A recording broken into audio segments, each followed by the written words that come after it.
আসসালামু আলাইকুম। আজকে চলে আসছি মিরপুর স্টেডিয়ামে। তো দেখতেই পাচ্ছেন অনেক দর্শকের ভিড়, এখানে টিকিট পাচ্ছে না। আর অন্যান্য সময় আমরা যখন আসছি তখন দেখছি যে ব্ল্যাকে টিকিট বিক্রি করে, কিন্তু এইবারে এসে একটা জিনিস ডেভেলপ হচ্ছে, সেটা হচ্ছে ব্ল্যাকে কোনো টিকিট নেই এবং অনেক মানুষের ভিড়, মানে এত কোলাহল মানুষের যা ধারণার বাইরে, কিন্তু কেউ টিকিট পাচ্ছে না। অনেকে তো সিরিয়াল দিয়ে দেখতে পাচ্ছেন যে অলরেডি সকলেই যাচ্ছে যারা টিকিট পাইছে অনলাইনে। এখন বর্তমানে কিন্তু অনলাইন যুগ সেহেতু অনলাইনে সবাই টিকিট কাটতেছে।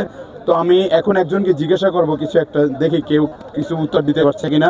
তো চলুন, আপনি কি একটু কথা বলতে ইচ্ছুক? আসসালামু আলাইকুম ভাইয়া। ভাই একটু কথা বলুন, কেমন আছেন? এই তো আলহামদুলিল্লাহ ভালো। আপনি কেমন আছেন? আলহামদুলিল্লাহ ভালো। আজকে খেলার আপনি কেমন প্রত্যাশা, বাংলাদেশ কেমন করবে? আশা করি আজকে ভালো করবে, কারণ লাস্ট শ্রীলঙ্কা সিরিজে বাংলাদেশ ভালো করছে। সরি ভাই, এটা আমরা করতে দিতে পারি। জি ভাইয়া। যেহেতু বাংলাদেশ এখন ভালো একটা মোমেন্টাম পেয়েছে, শ্রীলঙ্কার এগেনস্টে অ্যাওয়ে সিরিজ জিতছে, আশা করি আজকে ভালো খেলবে। ধন্যবাদ ভাইয়া। আমরাও আশাবাদী যে বাংলাদেশ আজকে খুব ভালো খেলবে এবং জিতবে। ওই পাকিস্তান সাপোর্ট করে কে? কই পাকিস্তান, কই কে যেন পাকিস্তান বলে উঠছে ভাই? কে পাকিস্তান কে বলে উঠছে? আপনি? হ্যাঁ, না না না, উনি পাকিস্তান। তাকে ভালোবাসে, তাকে বলবো কিভাবে? আমাদের আমাদের বাংলাদেশি হয়ে কেন পাকিস্তানকে সাপোর্ট দিচ্ছেন? ভাই আমি বাবার খুব বড় ফ্যান। আমি পাকিস্তানে সাপোর্ট করি 2016 সাল থেকে। আমি বগুড়া থেকে চলে আসছি বাবার জন্য। বাবার যখন নাইতে কি হয়েছে, আমাদের টিম তো চলে আসছে। আচ্ছা আচ্ছা, তো আমরা দেখতে পাচ্ছি যে আমরা একজন ফ্যান পেয়েছি বাবরের নাকি, যার জন্য সে পাকিস্তানকে খুব সাপোর্ট দিচ্ছে বাংলাদেশি হয়েও।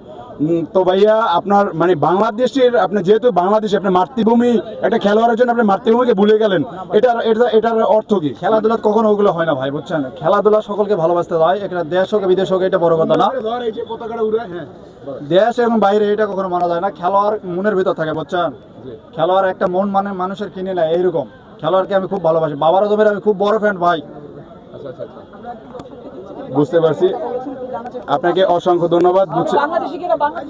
হ্যাঁ, আমি অবশ্যই বাংলাদেশ। আমার বাড়ি বগুড়ায়।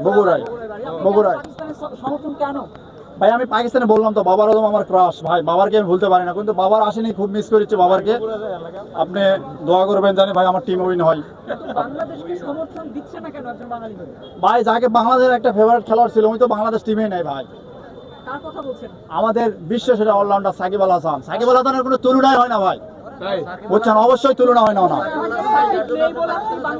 না, আমি পাকিস্তানে সাপোর্ট করি। আপনি কি বলতেছেন, বাংলাদেশ কেমন করবে? আশা রাখতেছি ভালো করবে। টার্গেট কেমন রান করতে পারে? বাংলাদেশ আগে ব্যাটিং করলে 60 থেকে 70।